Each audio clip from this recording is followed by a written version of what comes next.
I'm Brad DeBerti. And I'm Doug DeBerti. And we are idiots.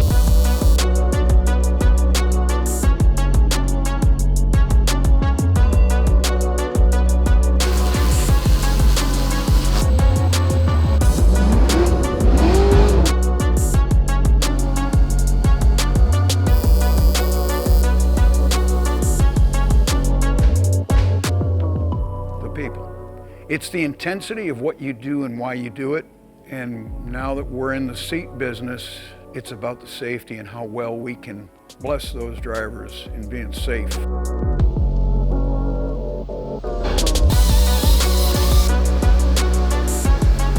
We all learn from racing, you know. I mean, you don't get a chance to do it twice. You get a chance to do it right the first time. It teaches you a lot about business too. I mean, it's competitive from the racing side, we learn that.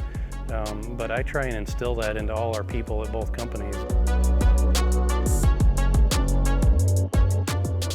I think the first thing is you have to honestly believe in yourself and what you're and why you're trying to do it.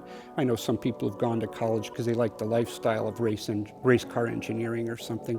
You have to really believe in yourself, and when you get down, just keep pushing yourself up. Surround yourself with great people, whether you're working for them or they're working for you.